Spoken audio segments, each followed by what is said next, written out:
problem.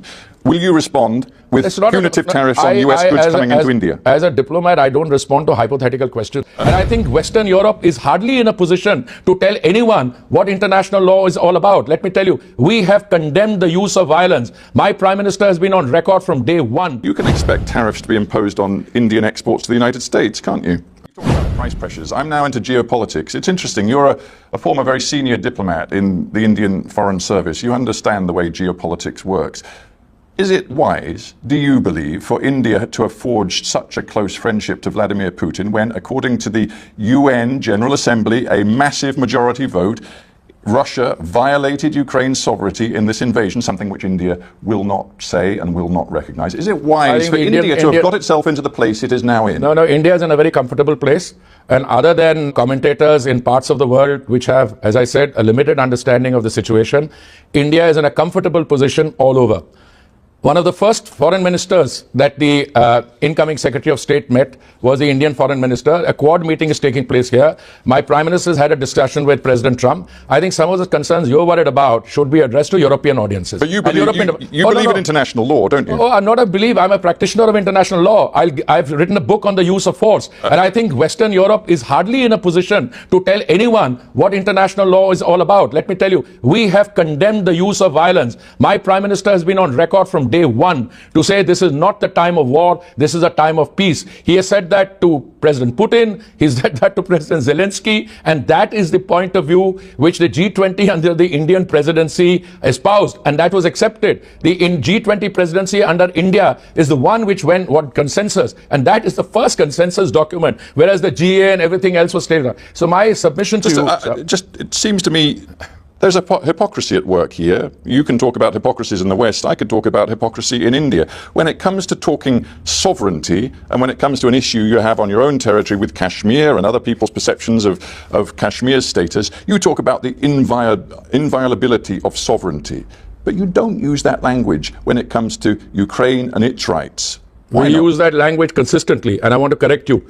Sovereignty as a concept is something we use consistently. So condemn Putin's violation of Ukrainian sovereignty. We have said on record, this is not a time for war. We don't condone the use of... That's not a condemnation of Russia's invasion of Ukrainian territory. I would suggest that you read the Western démarche to end the war. And we are in favor of doing the war. We could have a similar argument on the Middle East, on Palestine, etc. I think if this is a discussion on energy, let me say that the Prime Minister's primary commitment is to ensure that there is availability of energy to our consumer at all points, at affordable rates, and in a sustainable manner. And we've done very well on all three. Insofar as Russia is concerned, yes, we've had long-standing relations with the erstwhile Soviet Union. We have relations with the Russian Federation, but we have much stronger relations than with some of the other countries, including the United States. And I would say we buy $20 billion worth of energy from the United States. So the point here is, if it is a discussion on energy, I think it has been completely consistent.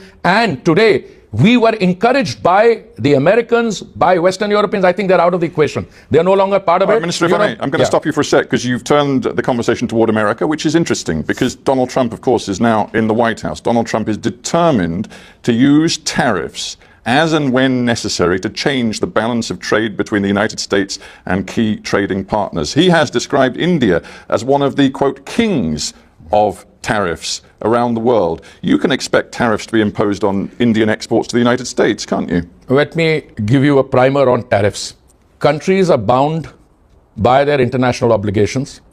What makes me very happy about what President Trump is saying, and I'll come to tariffs in a minute, he has called for more energy being made available in the world, for the other producers to lower the energy prices. If that happens, the global economy picks up, there's more trade, there's more economic activity, interest rates come down, etc. Insofar as tariffs are concerned, please read carefully what he's saying on energy. It is an attempt to leverage in tariffs also. What he's saying is, if we are a $23 trillion economy and we have open markets and other countries impose high tariffs on us, well, there are two kinds of tariffs. One are tariffs which you bound under successive rounds of multilateral trade negotiations, and there are tariffs which you have not bound. Now, if countries are raising their non-bound tariffs or they're bound tariffs, there are consequences on that. Insofar as the president is concerned, he will impose tariffs. Hang on, let's keep this conversation as simple as possible. If the United States goes ahead with threats to impose tariffs on countries like India, and he has fingered India as a problem, will you respond with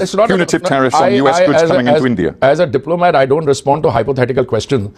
India is a $4 trillion economy, and India will safeguard its interests, whether it does through negotiation to avoid the tariffs or it does through retaliation. It's not for me as the energy minister to speak on. Whether you should have a conversation on that to whoever is designated to exercise that authority. Here's another issue you have, and as Minister for Petroleum and Natural Gas, you have to consider it very carefully. How does India square its commitment to massively grow the economy and therefore to use much more energy, fossil fuel energy, over the coming years, and at the same time meet its commitments, admittedly in India's case, long-term commitments to decarbonisation? How are you going to do it? India is the one country I am aware of which has met its Paris commitments, point one.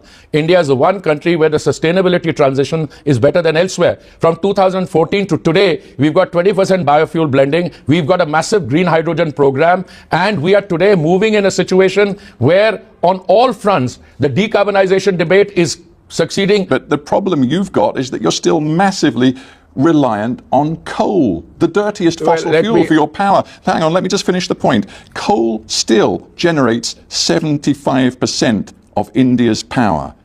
And you're still building new coal-fired power stations. Again, let me just tell you.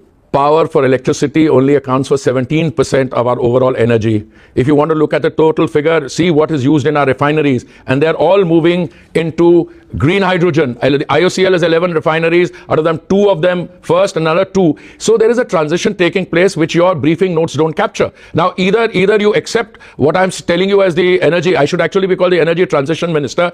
Our biofuel blending on an increasing demand, 20% of that, it's a revolutionary scale change. 90 new flex fuel vessels were on display which are coming to the market in the next 3 months. We've got E100 pure ethanol being sold in 400 outlets. So absolutely, yes, our consumption is increasing. So is our biofuel blending, green hydrogen. The problem you've got, and that's why I began with this grand ambition to become a fully developed nation by 2047, is that there is no way that's going to happen without maintaining the kind of output from your coal-fired power stations, which mean you're not going to complete your energy transition. To quote Indian expert Nandini Das, who's at Climate Analytics, she says, India still has a very deep focus on coal.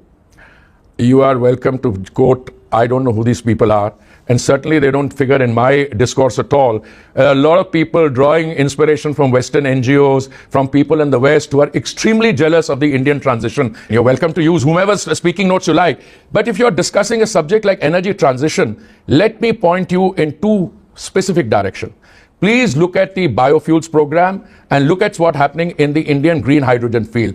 The tender which IOCL has floated, nowhere in the world have you got this done. The first day I had a meeting with the then Energy Secretary of the United States, Jennifer Greenholm. She said the minute we can get to 1 for 1 for 1, that is 1 kilo of green hydrogen for $1 in 10 years, the energy side. We buy $150 billion of energy from outside. Today, the cost of green hydrogen has come down to 3.5, 4. The minute we bring it down to 2.5, fossil fuel is over. This kind of transition doesn't takes place through fossilized mindsets which Minister, say you will never become this.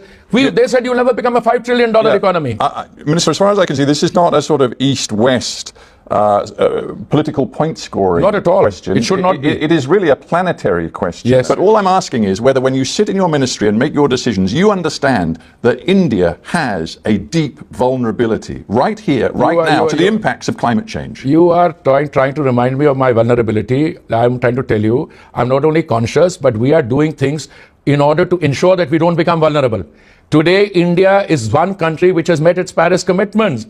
You should be, as a global news output, addressing those countries which are pulling out of climate change, which want, etc. Today, no one is questioning the transition. In order to meet the transition, you have to survive at the present. Please concentrate on those countries where clean cooking fuel is not available. We are supplying to 1.4 billion people clean cooking medium, LPG or natural gas at as little as 5 rupees a day to beneficiaries or 15 rupees a day to non-beneficiaries. These are the advances India is making, where 30% of the rural population, even in advanced countries, okay, they use firewood, they use this thing. So I don't know how you're going to define. Right. We will have a healthcare system, Minister, education system, which will have all the ingredients and coordinates